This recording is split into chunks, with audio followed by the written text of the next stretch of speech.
All right, we're ready to get going. Are we still just at 2 for this subcommittee, or did we grow to 3 yet? You will be 3 for February. February, okay, very good. Then I show all subcommittee members as present. Any public comments for not agendized items? I have a comment. If I can go for the public, I have to leave like 3:53, but I've already seen that item number 7. I was just given a presentation by SDCD staff, but we have a crisis with sewage on the border right now, and I've got to go down to the beach at 4. Thank you for the heads up on that. We will try to get out by 3:53. Okay. So no public comment other than the mayor? Okay, anything to add, withdraw, or reorder on the agenda from staff or the subcommittee? Hearing none, we'll move on to item 5, Treasurer's Report. Dr. Washington. Thank you, Mr. Chair. Next slide, please, Kimberly. So our Treasurer's Report, we are, the presentation is for year-to-date through November 30, our 5-month period. 2 things going on here during this presentation. We present budget versus actual, and then in the next slide, which we'll get to in just a moment, we present how we compare our results compared to our actual projections. So as you can see, for November, we reported a net revenue of about 11% over what was budgeted, which is good news for us. Our operating expenses came in slightly higher than budgeted, and most of that is pretty much driven for the most part by energy costs, which is the largest component of our expense category. We ended the period with a net change in the position or a surplus to the tune of 26 million. So it's the bar chart underneath the table is really just an illustration of where we ended up. And again, the costs are pretty much the largest expense item year to date, accounting for 83% of our total revenue. Next slide, please, Kimberly. Next slide is a comparative analysis of where we ended up with our pro forma, and that top line is mislabeled. My apologies for that. But our pro forma, as you can see, we came in pretty much in line with what the pro forma projected our revenues to land, about 1% lower, but for the most part, break even. Energy costs came in a little lower for the most part because we had hedged some contracts. So our contracts are pretty much fixed, actual versus the pro forma.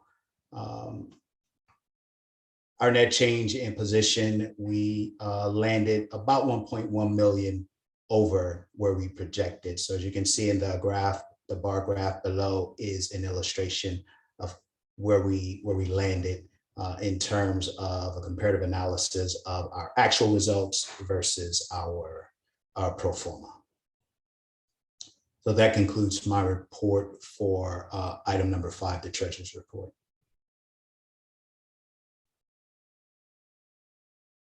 Any questions for Dr. Washington? I'm good. Okay. Thank you very much.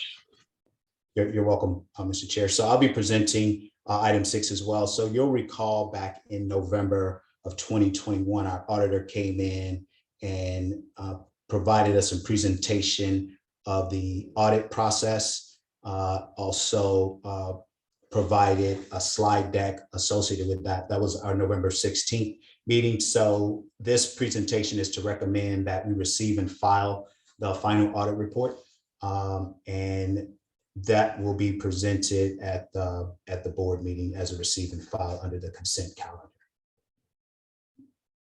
I have no further comments. Any comments or questions? I just want to make sure it's a good audit. I know we talked about it in November, but it's all good news, right? And I think the discussion back then was, we were, at least from our perspective, and I know our city is very pleased with that. And we think it's such a great standard of excellence. And so I think, that at the end of the day, our ratepayers, that's what they want to look to, is great rates and great management and great fiscal oversight and responsibility. And I think that's a really important start for a startup. So I'm going to thank the entire team and the board for really making sure that that happens. So thank you, Dr. Washington. I appreciate that. Welcome. Thank you, Mr. Mayor. Thank you very much. Okay, moving on to item 7, 2022 rates. All right. Thank you. Thank you, Mr. Chair. We have, I was told by our staff that I could drop off now, since I just saw this presentation an hour ago. Is that okay? if the chairman gives you permission. Great. Okay. All right. Thanks, guys. See ya. Good luck, Mayor. Thank you. All right. Is this the, Cody, you just loaded this? This is the. Kimberly's running the slideshow, but it may not have the previous slide in here. So you might want to just start here, Bill. Yeah. Okay. Oh, that's great. Before we start, Bill, can I just note something, Mr. Chair, for the record? Sure.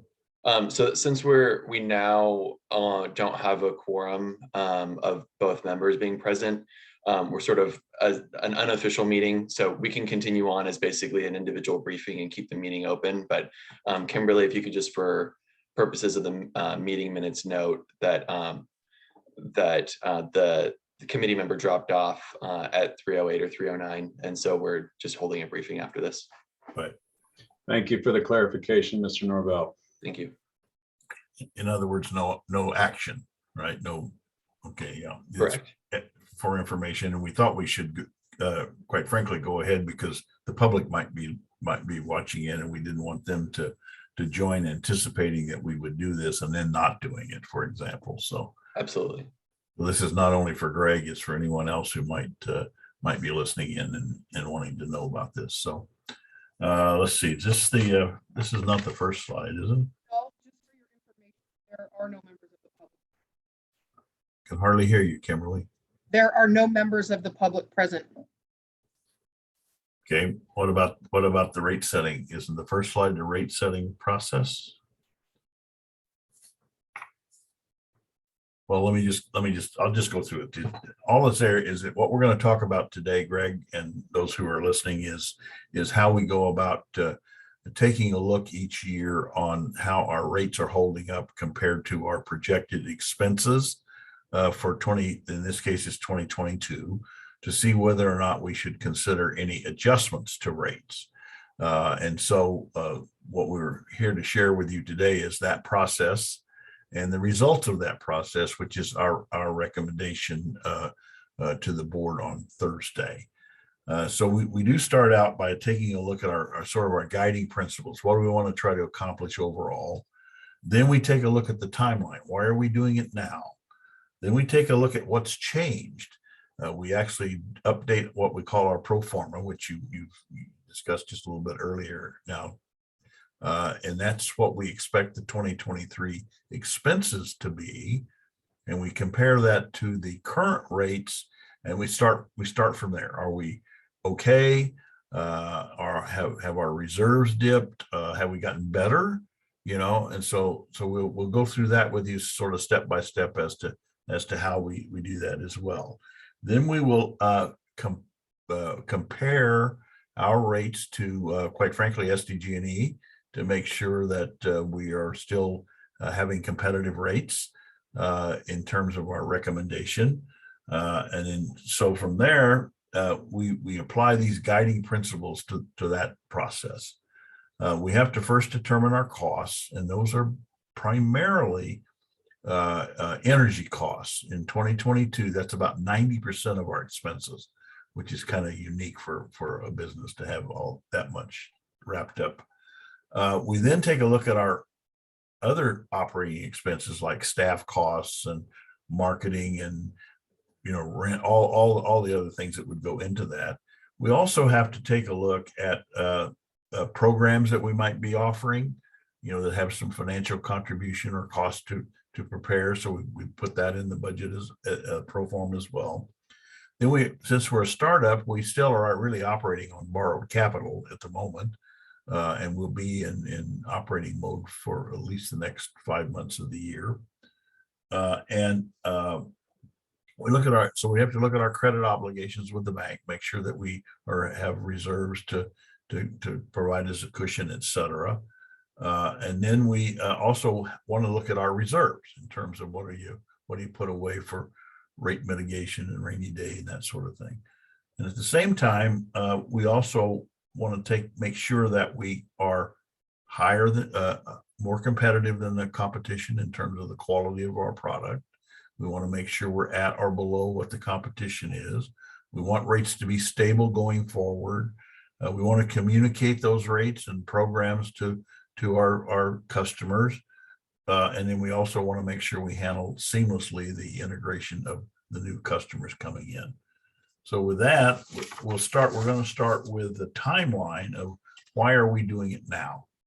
So Cody? Yeah, so you'll see, thank you.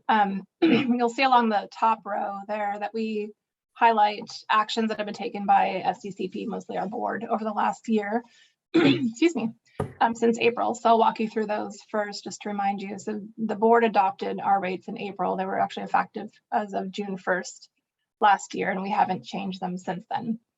And then, of course, we enrolled customers starting in June of this past year. Skipping ahead to December, we had a pretty lengthy presentation to the board, Greg, which I think you missed out on, where we talked about what we knew about 22 rates. We didn't have all the information, but we shared at least what we knew so far. And then, of course, at this January meeting, we'll be presenting our proposed rates, which we're sharing with you today.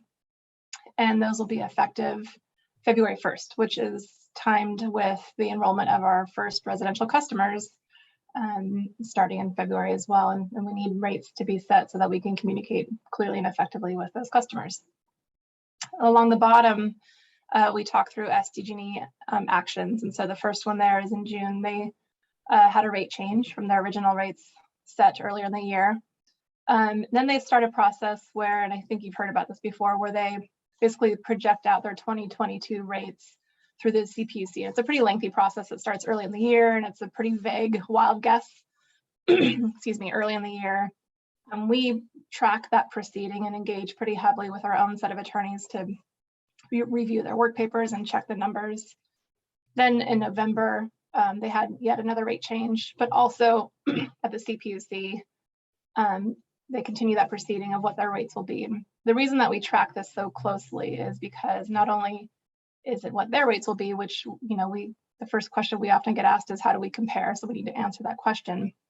But it also affects the PCIA, which is the above market costs of their portfolio, which our customers are also impacted by, as well as the franchise fees. So we need to know what those final rates are before we can really understand how our customers will be impacted by our own rate setting.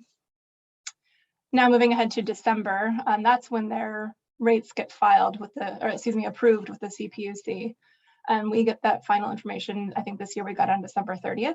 So hence the time crunch we're in, where we just now have January to take all that information and run a bunch of numbers and set our rates before February. And so that's where you see we are. So their rates already have taken effect January 1st. Next slide, please. So there's one thing that really impacted rate increases across the board, whether you are a utility, a CCA, other load serving entities providing power to customers.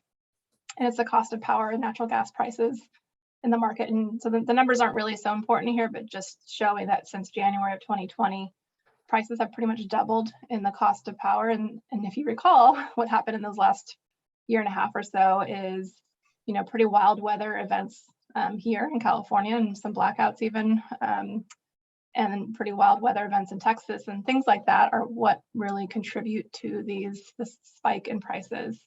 So very much a supply and demand commodity here. So we're impacted by that just like everybody else is. We're happy to deep dive offline on all the ins and outs of this. It's pretty interesting, but we just wanted to point out that that's one thing that's across the board causing rates. You know, inflation is being impacted and everybody's feeling it. And this is in the energy sector. This is a big driver of that. Next slide, please. And Greg, I just expect you to stop me if you have questions. I'm going to keep going if that's okay. So the first thing we looked at is what would our rates and our fiscal impact look like if we did not do a rate change. And so we start with our pro forma, and don't worry, we'll zoom in on the next slide so you could see the numbers more clearly. We just wanted to show that we do initially take a broad 5-year look, and this pro forma for us is more or less a living document. Every time we have updated power costs and things like that, we do update this. And we started with 2022, looked at our revenue and expenses, and then, you know, subtracting those two, what is our net surplus or deficit? And so if we did a no rate change scenario, keeping our rates as is, we're bringing in about $353 million in revenue, 336 in expenses, and after some other costs, we end up with a net margin, a net surplus of $500,000. So of an agency of our size and where we are as an age, so to speak, or growth, $500,000 in net surplus is untenable for us. It's a financial risk. So we did not feel that this was a good place to start, but we wanted to just at least see what this looked like. In addition to that, it creates a negative cash flow for us in some months, which again, at our stage, that's pretty critical. And also the bank and other creditors are looking at us, and this would not be financially sustainable in their eyes, nor in staff's eyes, which is why we did not recommend this scenario. But we did want to show the board that we considered that just to see kind of a baseline to compare from. Eric, do you want to chime in on this slide? No, I think Cody, you've covered pretty much the gist of it. The only thing that I would just reiterate is if we did nothing with regard to adjusting our rates for 2023, we land at a $30 million deficit. Right. That's all, Cody. Yeah, thank you. And then the next slide, Eric, I'm just going to hand right over to you. So Kimberly can go Okay. next. Okay, perfect. As Cody alluded to, we wanted to take a look at a baseline if we did nothing, compare that to our proposed rate change, which I think Lucas will get into a little later in the presentation. But essentially, with the proposed rate change, we would report $386.7 million in revenue. Operating costs would come in at $3.341 million, with a surplus of $29.6 million. That would contribute to a cumulative reserve of just over $30 million, as opposed to the $31 million deficit in shortfall if we did nothing. Back in June, we approved our reserve policy, which allowed us to set aside in reserves 0 to 15% of our gross revenue. So we achieved, based on our proposal, 7.65% of gross revenue in terms of our target, which is bracketed by that 0 to 15% approved in our policy. Our policy also provided that we would do that until we reached a target of 91 days cash on hand. So although we've got a little bit of a runway ahead of us to get to that 90 days cash on hand, this proposed rate increase, however, does start to move us along the trajectory to get there.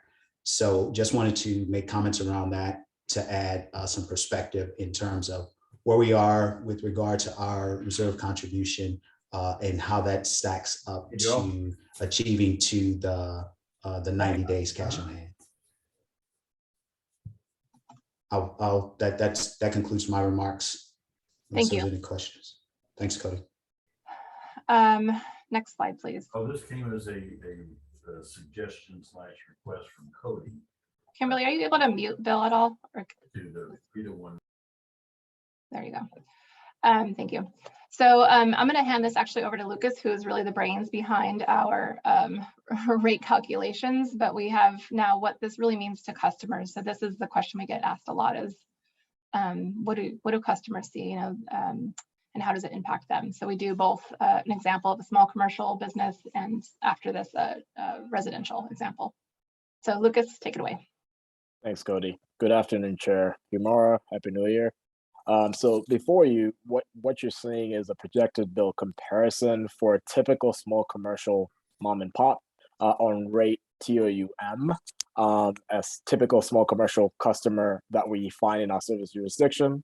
On the left-hand side, essentially what this denotes is a comparison of our service versus SCG&E effective as of the last rate change in 2021, as of 11/1.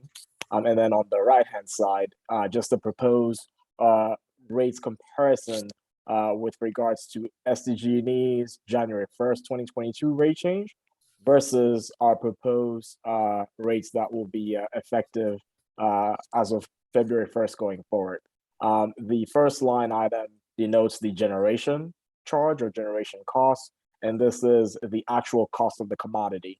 And this is in the broad scheme of rate setting. This is the one factor that SDCP controls. The next two rows denoting PCIA, which is the power charge and difference adjustment, that is the above market costs that Cody had alluded to earlier, and then the franchise fees, which are assessed to all customers for use of public ways to transport the power from where it's generated to where it's actually consumed. Now, the denotion here seems to suggest that only SDCP customers are assessed PCI and franchise fees, and that is actually far from the truth, simply because all customers, regardless of whether you're served by SDCP or you're solely served by SCG&E, we all have to pay PCI and franchise fees. The only difference being when you're a bundle customer, the PCIA and franchise fees are actually embedded as part of the general generation charge that you would pay SCG&E.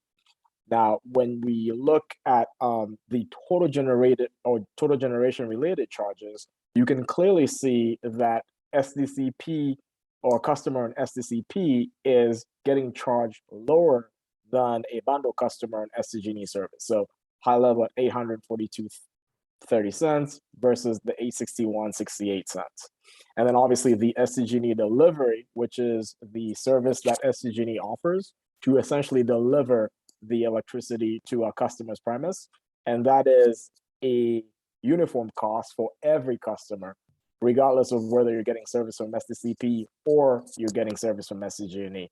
And that, so, that results in a total average monthly bill that you see on the left-hand side versus what the customers can expect as a function of the latest SCG&E rate change, effective February 1st of 2022, versus our proposed rates that we're hoping the board will adopt to be effective as of February 1st. Now, across the total bill, customers at a very high level, when you compare relative to the last rate change in 2021, which is the total bill change since November 2021, customers on TOUM, on average, should expect to see an 11% total bill increase.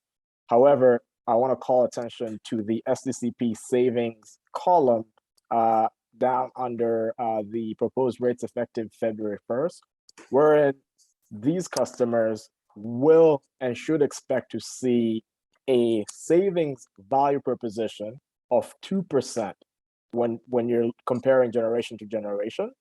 And this, Chair Himura, is actually an enhancement of the value proposition that the board approved for our last rate change effective June 1st of 2021, wherein then that value proposition was only 1%. So again, I mean, we are very cognizant of the fact that, across the board, in our region, things are getting expensive. Gas is higher, water bills are higher, utility bills are higher, cable bills are higher, et cetera. But as a function of this proposed rate change, we have essentially seen through the analysis that we've done that we can actually enhance that value proposition from the 1% to 2% in hopes that, we can provide relief to our customers, all the while providing them with a higher renewable energy content in terms of the power on service that they get from us, at 50% renewable relative to SDG&E's 31%. And what this means at a broad eye level is customers can expect to see a 1% savings proposition on their total bill, even with our proposed February 1st rates. So just wanted to preface this for you. And then as far as what does this mean when we look at the comparative starting point in terms of our 2021 rates relative to SDG&E, it's that total bill change since June of 2021, wherein a customer on this rate being on our service can expect that 11% total bill change. But if they were an SDG&E bundle customer, that bill increase would have been 13%. Moving over to the next slide, essentially this is the notion of the exact same bill comparison, but now for an average residential customer on rate DR, which is one of the most prevalent residential rates that you can find across our residential customer base. Wherein we're doing the same thing as far as a bill comparison effective as of the last rate change in 2021 relative to what that looks like for SDG&E's rate change in 2022 effective January 1st, vis-a-vis our proposed rates as of February 1st. So for an average residential customer on rate DR, they can expect to see a total bill change of about 14% when you reference the last rate change in 2021, all the while still getting that enhanced value proposition of 2% savings relative to SDG&E, which translates to about a 1% total bill savings across the board when you factor in the delivery charges. And when we compare an apples to apples comparison, starting at the exact same common starting point benchmark of our rate setting process in 2021, this customer, if they were bundled or if they were served under SDG&E's bundle service, they would have experienced a 26% increase in their bill relative to 14% increase being on our service, all the while receiving the superior energy product from Power On from SDCP at 50% renewable relative to SDG&E's 31%, and still realize that enhanced value proposition of 2% savings. Moving over to the next and final slide of Lucas, one quick question for you back on the previous slide, if I could. Absolutely. The PCIA charge goes down quite a bit in 22 versus 21. I know they set it every year. Do we expect it to continue to go down that much, or is it going to bounce around? That's an excellent question, Chair Umara. As a matter of fact, this year, so in 2022, it's actually an outlier. And again, that's a function of the very high market prices expected in the space. It's not to say that this is the new normal going forward. As a matter of fact, there is that sentiment in the industry that next year, what we'll see is a snapback, meaning we're going to see a reversal of fortunes in PCIA, where it's no longer going to be as lower as what we've seen in 2022. Thank you. My pleasure. Moving on to this last slide, as far as my presentation goes for today. So Chair Humara, this is actually an extension of the presentation that we did for the board last month in December, wherein what we are seeing is the fact that SDG&E looks at our customers through the lens of when they actually depart bundled service. And as a function of that, they affix a vintage, which is the year that correlates to when SDG&E sees these customers as having departed their bundle service. And so for our phase 1 and 2 customers, the vintage that they're affixed by SDG&E is 2020, relative to our phase 3 customers who are transitioning to our service starting in February of this year through the end of May. And so those are affixed at 2021 vintage. And as a function of that, SDG&E assesses a different PCIA between those two vintages. And so in our rate setting process, the cornerstone of which is maintaining a fair, equitable, and balanced rate structure for all of our customers, regardless of when they join our service, we thought it prudent, and we've already prefaced this to the board last month, in the sense that to maintain that 2% savings proposition across every customer, regardless of when you join our service, that we have to create two sets of rates, which is what you see on this chart, and essentially maintain that equitable treatment for every customer going forward. And I think this actually wraps up my presentation for this for today, unless there are any questions before I pass the baton back to either Cody or Bill. Nope, thank you. Thank you, Chair Mark. Okay, we can have the next slide. What I'm going to try to do is give you a summary to walk away with a picture of what we're doing without getting bogged down in all the numbers. Okay, so that you'll have answers to questions that folks might ask or have a better understanding.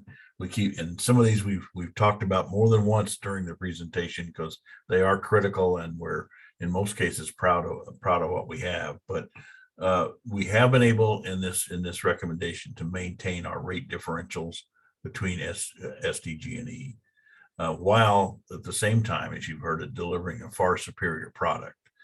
We're 50% at renewables, they're 31% renewables, so it's a significantly better product in our view. Even it gets better even for those who are signing up for 100% renewables, what we call our Power 100 versus their Eco Choice. We are even more below them in that category. We are continuing to work on our community power plan and efforts to provide programs to the members that are more customized to what the members' needs are than perhaps what SDG&E may be able to offer, which is developing a program and then sort of spreading out throughout their service area, which is a bit like spreading peanut butter, where we can be more selective, working with our members to provide programs that are perhaps even in some cases unique to their cities compared to other cities, because that's really where their emphasis is. And we expect that to grow over time. We wanted to talk about the fact that the contributions towards reserves maintains financial stability. It's like any business. If you have a little money set aside for a rainy day so that you can weather the storm, if I can put it that way, particularly when we're so heavily involved in the market. About 90% is of our costs are power supply costs. So we're starting down that road. We're not there. It's going to take us a few years, like it has other CCAs, by the way. Some who are 5 or 10 years old are basically sort of at the end of their ramp in and are able now to get credit ratings and sell tax exempt debt for projects, things like that. That's our goal one of these days. It's a multi-year kind of a ramp, but that's what we hope to have at the end of that process. We also made sure that we have money set aside to take care of market swings. Rates aren't stable. I think they're much more stable for us than they are SDG&E. Their rates have a tendency to go up and down. And so we may be looking at an anomaly here where their rates have gone up a lot. Next year they might go down. And so we have to position ourselves to be able to take care of either of those swings. Also, we need to be able to satisfy our credit obligations. We're still operating on borrowed money. They have fiscal tests as we go along. And it's also just good business to have a reasonable reserve target and attain that target. And we think we're certainly not stashing all the money away just to be stashing it away, because you can see we're about half of where we would like to actually start the process. And secondly, we're self-contained here. So if we actually set a value too high that generates more income or revenue than we expected or reduces the cost, it stays here. It doesn't go anywhere else. So it'll be used later on down the road. So there's not an opportunity of, we don't have shareholders to pay dividends to and things like that. So we think we're much better equipped to handle the physical part of our business. So that's what we'd like you to have as a takeaway for really all the customers. And we're more than happy to answer any questions you might have, Greg, or now or later. Just one question and then a comment. In the beginning, there was a projection for our FY23 numbers being a minus 31 million, something like that, budget numbers. Did we do any, and that was if we didn't touch the rates, have we looked at all with this rate change, what the FY23 is going to look like? I think Eric actually has that number. I think, is it Yeah. 30 million or so? Yeah, and so that wasn't presented because we don't know for certain what how 2023 will look from a cost perspective. And as you mentioned, Chair, there might be some adjustments to SDG&E PCI, which might change the dynamics. But if we make the assumption that the rates would remain in place into 2023 based on our pro forma, we would achieve, from a days cash on hand perspective, about 67 days cash on hand. And that would equate to cumulative reserves of just over 106 million. So that's all speculative at this point, but just to give you an idea, if the rates were to be adjusted, where we could potentially land if everything remains status quo based on the proposed rates and the pro forma that was used to set those rates. Thank you. I appreciate the speculation. And just comments, really good job, everyone, to the team. I really appreciate that we were able to still, put our reserves up, put our cash balances higher, get us in a stable position, but still be able to create the value proposition and beat SDG&E. And I really appreciate that we're beating SDG&E even further this year than we were last year. And I'm hoping that trend can continue. So good job, everybody. Thank you. You too. So that's all we have, Mr. Chairman. Very good. Thank you all very much. We're adjourned for this month. We're back on, I think, our normal schedule next month.